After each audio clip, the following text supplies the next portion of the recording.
Hello and welcome back to video 3 of how to survive silly season. Today we'll be talking about all things mindset, flexibility, what to do if you fall off the bandwagon, and how to get back on track ASAP without wasting your time. By now, you should have gone through videos 1 and 2.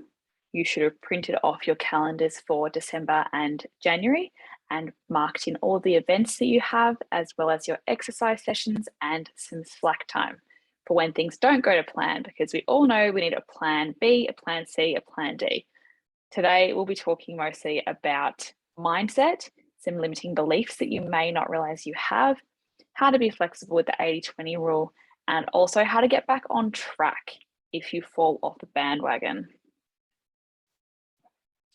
Limiting beliefs are holding you back. These are subconscious thoughts that you may not know you have, hence subconscious, and these play out in the way that you approach your health, which can show up in ways like self-sabotage, or if things are going really well, you make it hard for yourself, or you like to challenge yourself. Lots of things can cause these, things like ego stories, fear of judgment, loss of self and identity when you're making changes, especially health and fitness changes. And also going with the crowd, not wanting to stand out, tall poppy syndrome. These things all are quite insidious, and it can be really helpful to draw attention to them and to think about them. So I've popped that into the action points at the end of this presentation too. For example, you may believe that being healthy or staying fit is too hard. This is a subconscious belief that's drilled into us through mass media, magazines, movies. You know, we've all seen the movies where the main character has to go through 6 months of non-stop running, sweating, weighing out broccoli to lose X amount of kilos. So that is deeply ingrained. This thought can lead you to think, I'm not capable of that because I'm not capable of hard things, because I've given up in the past. So you may have done something before that was really, really difficult to stick to and gone, stuff it's too hard, I'll give up. That can play out again because you've reinforced that belief. So you believe it's too hard, you believe you're not capable of hard things, and then you go, I won't even try.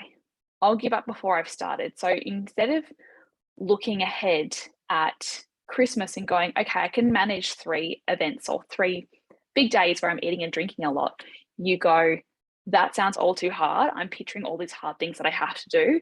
I'm just going to give myself a break instead, or not be too hard on myself over this time. You don't have to be hard on yourself over this time. You can literally integrate this stuff into your lifestyle so easily, and it will make it easier for you to just stay on track and be healthy over the holidays. Another common limiting belief in women, especially, is that feeling like committing to yourself means saying no to others. So you can't put yourself first because one of your family members has asked you to do a favor for them, or you're going out of your way to pick up things from the shops for people, or to be the person that does the shopping, the cooking, the cleaning, the everything. Committing to yourself feels like saying no to others. But if you don't say yes to yourself, you're saying no to yourself, and you are the most important person here. So keep that in mind, that everything you say yes to, you are saying no to for yourself. That limiting belief leads you to the thought that if I don't put others first, I'm a bad person.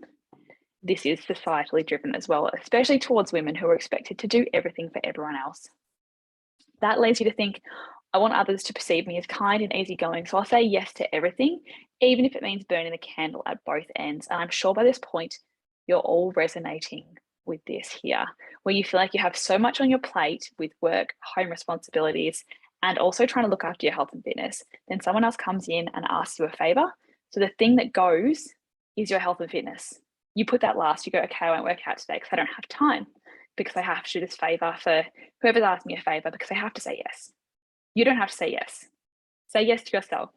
That is the main takeaway from this slide. This is common around party season. People won't think I'm fun if I'm being health conscious. This is because you may not be drinking as much, or you may not be the life of the party. You then think, I won't be invited out to dinner, drinks, and parties if I'm not drinking. Therefore, that leads you to think that you're going to lose friends if you're being healthy or health conscious. Just remember, you can go out for meals while you're being health conscious. It's very easy to organize a restaurant meal that is lean protein and salad, or if you want to have a pizza, you can have a pizza. You can eat whatever you want. You don't have to stop yourself from going out to dinner because you think you won't be able to eat healthy. If you do that and you constantly turn down your friends, if they want you to go out for dinner with them just because you want to have a controlled meal at home, that is not healthy. You can go out and socialize without having to drink 3 bottles of wine. You can order whatever you want to eat. And if you do lose any friends because they think you're not fun, if you don't drink 3 bottles of wine, you don't want to be friends with those people anyway. So keep that in mind. The all or nothing approach. I love talking about this one. If you resonate with these dot points, it is very likely you have the all or nothing approach when it comes to dieting and exercise. If it's not perfect, it's not working, meaning that if you're not perfectly sticking to the T to the plan, then it won't work. You only need to stick to the plan 89% of the time for it to work. It doesn't matter if you have 110 grams of fish instead of 100 grams, or if the restaurant has used another little dash of oil on your food than you would at home. Doesn't matter. When I'm on, I'm 100% on. So that means when you're off, you're 0% on. So this is not a good approach either. I can't go out to socialize at all if I'm eating well, which is what I mentioned on the last slide. I can't eat that food is bad. So labeling food good or bad is very all or nothing. Thinking that you've already stuffed up, you may as well go wild. So this looks like having a meal, for example, maybe a takeaway, because you've stayed too late at work and you haven't had time to actually make your dinner. So you've had a takeaway and you go, let's get a tub of ice cream as well because I've already stuffed up. So that is really common. Adding on dessert and piling it on, eating past the point of fullness because you feel like you've stuffed up. And then going, oops, diet starts tomorrow, and always pushing it back. So diet starts tomorrow, diet starts on Monday. Diet starts sometime in the future that's not right now or the next meal. These are much better rules here. It's not perfect, but it doesn't have to be. 80-20 is a better rule than 100-0 for obvious reasons. I can make appropriate choices at a restaurant. I can eat anything in moderation, and I've overeaten, but it was only one meal. I don't need to punish myself for it by overeating for the rest of the day or the week. Remember that I pointed out in the first video, you do need to eat an excess of 9,000 calories to put on a kilo. So if you've overeaten at one meal and maybe you've had 1,000 calories instead of 500, it doesn't matter. You've put on maybe 50 to 100 grams of fat, only if you've eaten over your calories for the day, which you probably haven't. So don't punish yourself by binge eating everything in sight. Everything in moderation, including moderation. There is going to be some days like Christmas where you may eat chocolate for breakfast, and that is okay. It's one day out of 365 days of the year. Stick to eating well 80% of the time. If you eat off plan for 20% of your meals across the week, that is not many meals. It's a handful of meals. It doesn't mean that you've stuffed everything up and you're a bad person. I do recommend to still aim to have balanced meals, so always including fruit and veggies. Stay hydrated, especially at this time of year when wine is very common, or beer or cider. Make sure you're drinking water as well, because you're not going to train well if you're dehydrated. Get some protein in for obvious reasons, and get enough fiber in to keep your gut and digestion moving along nicely. I've just written 5 and 2 down here as a reminder that you do need 5 serves of veggies and 2 serves of fruit as much as possible. So as many days as is reasonable to expect across this time. Please be honest with yourself and me. People underreport their food intake by about 30% when they're keeping a food diary, especially if they're on a diet. So if they're thinking that they're going to be judged, they will underreport what they've eaten. For example, they go out for a parma, chips, and 3 beers, and then they log a very small schnitzel in their food diary and 2 standard beers, not 3 pints. So just be honest.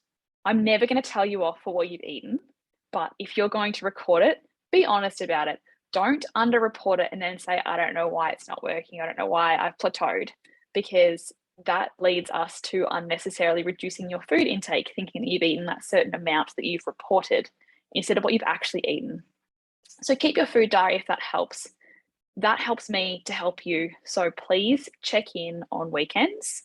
If I don't get check ins from you, I don't know where I can help. So it might even be that you feel like you've fallen completely off the bandwagon and you don't want feedback.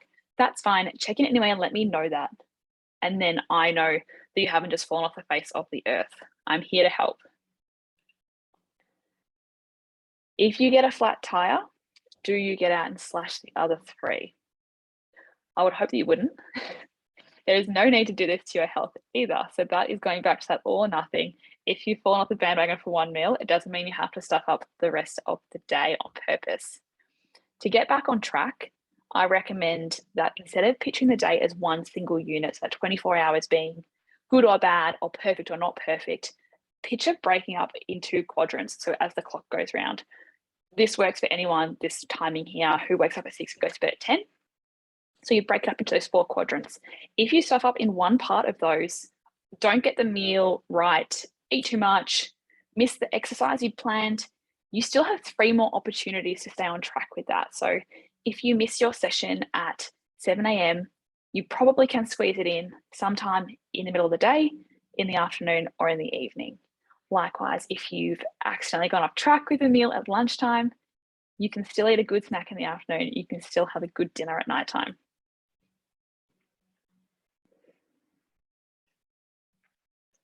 Just to recap everything we spoke about in this video, you have limiting beliefs. We all do. The idea is to uncover what they are and then you can work on that. So these subconscious thoughts, it's really important to work through them. They play out in real life to sabotage things that may feel uncomfortable or unknown, especially when it comes to change for you. So when you're approaching holiday season, being on a nutrition and exercise plan and you never have been before, don't sabotage it before you've started. All or nothing never helped anyone. This is not about being perfect.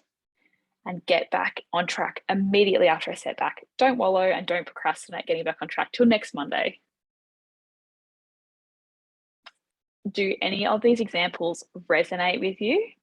And can you think of any cases where any of those situations may have actually been true?